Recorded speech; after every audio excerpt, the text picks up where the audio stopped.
سوال محمد شمیم صاحب کا ہے. تو کہتے ہیں کہ دلیل دی جاتی ہے کہ ہر نفس جو کرتا ہے وہ پہلے سے طے شدہ ہے، پھر ہم اچھے اور برے عمل و فعل کیسے کریں یا کرتے ہیں؟ یہ بڑا پیچیدہ مسئلہ ہے قدر کا. تقدیر کا جو تصور ہمارے ذہنوں میں ہے وہ صحیح نہیں ہے. قدر کہتے ہیں اندازے کو، ایویلویٹ کرنا، کسی چیز کی قدر و قیمت کا اندازہ کرنا. اللہ نے ہر جاندار کے لیے ایک اندازہ مقرر کر دیا. مثلا چھوٹی سی چڑیا ہے اور وہ ہوا میں اڑتی پھر رہی ہے. انسان ہوا میں نہیں اڑ سکتا. مشین بنا کر ہوائی جہاز میں اڑ جائے، خود تو نہیں اڑ سکتا. تو یہ ہر نوع کی ایک تقدیر ہے. اسی طریقے سے ہر انسان کے بھی کچھ لیمیٹیشنز ہیں. ہر انسان کو دو چیزیں ملتی ہیں جس میں اس کا کوئی دخل نہیں. اسے والدین کی طرف سے جینز مل رہے ہیں، اس کے اثرات اس کی شخصیت پر ہوں گے. پھر جس ماحول میں اسے پیدا کیا گیا ہے اس ماحول کے اثرات ہوں گے. ان دونوں سے مل کر شاکلہ بنتا ہے. قرآن مجید نے شاکلہ کہا ہے. شاکلہ کہتے ہیں پیٹرن کو. آپ نے لوہے سے کوئی چیز ڈھالنی ہے تو پہلے لکڑی کا پاٹرن بناتے ہیں. ہمارے مصری لوگ پاٹرن کہتے ہیں اس کو. اسے آپ پیٹرن سمجھیے تاکہ اس میں آپ نے لوہا پگھلا کر ڈالا تو اسی کے مطابق ڈل گیا. تو ہر انسان کا ایک پیٹرن ہے جو اس کے جینز سے اور اس کے انوائرمنٹ سے بنا ہے، اور ہر انسان کا محاسبہ اسی اعتبار سے ہوگا.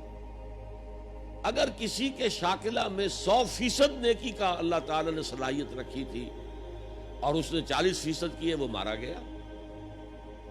جس کے اندر رکھی ہی 50% دی، اس نے 40% کر لیا، کامیاب ہو جائے گا. لا یکلف اللہ نفسا الا وسعها. Every individual will be judged according to what was given to him by Allah subhanahu wa ta'ala. لیکن تقدیر کا مطلب یہ نہیں ہے that we are bound to do something. No. There is no predestination. It's only pre-knowledge. اللہ نے مجھے اختیار دیا، چاہے یہ کرو چاہے وہ کرو، اما شاکرا و اما کفورا. فمن شاء فلیؤمن ومن شاء فلیکفر. جو چاہے ایمان لائے، جو چاہے کفر کا اختیار کر لے. لیکن اللہ کو معلوم ہے کہ تم کیا کرو گے. یہ پری نالج ہے اللہ کا، پری ڈیسٹینیشن نہیں. اللہ نے مجبور نہیں کیا. ہاں وہ لمیٹیشن جو آپ کی شخصیت کے اندر ہے وہ اپنی جگہ ہے، لیکن نیکی اور بدی، خیر اور شر، حق و باطل کا چوائس آپ کو دیا ہے. اما شاکرم و اما کفورا. فمن شاء فلیؤمن ومن شاء فلیکفر. This free will is with you and you will be adjudged on the basis of this free will. البتہ کتنی نیکی تم کر سکتے تھے اتنی کر لی، کامیاب، چاہے وہ مقدار میں کم ہو.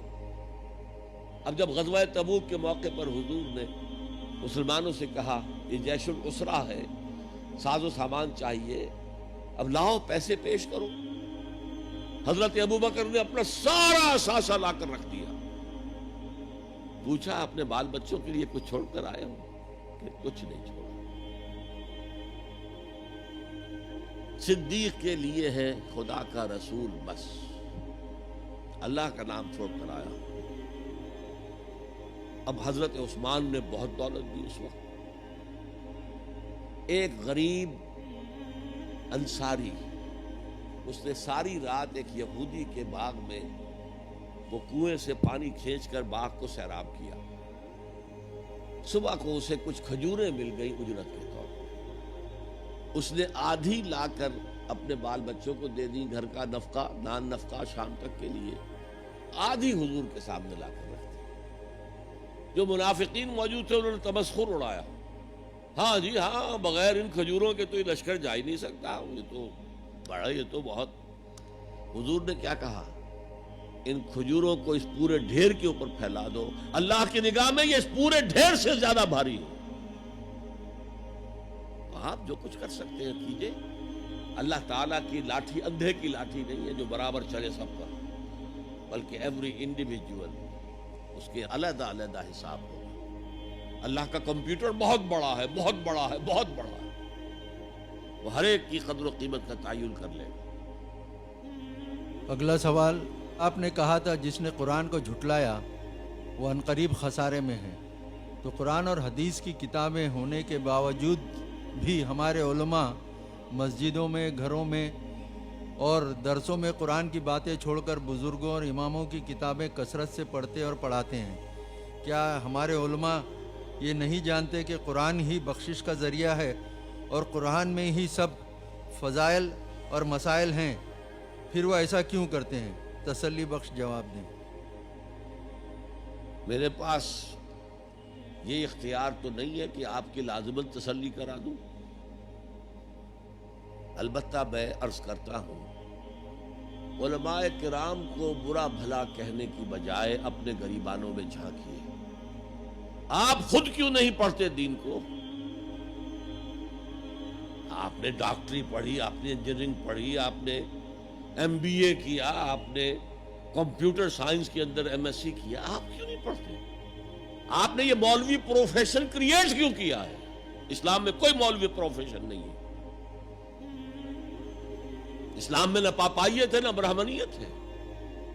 ہر مسلمان کو اس قابل ہونا چاہیے کہ نماز پڑھائے، ہر مسلمان کو اس قابل ہونا چاہیے اپنی بیٹی کا نکاح خود پڑھائے، ہر مسلمان کو اس قابل ہونا چاہیے کہ اپنے باپ کا جنازہ خود پڑھائے۔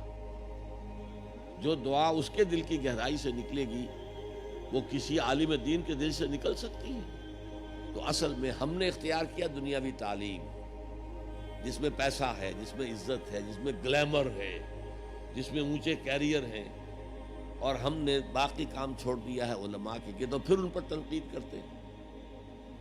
لہذا اپنے گریبانوں میں جھانکیے، پانی ہمارے اندر بڑھتا ہے،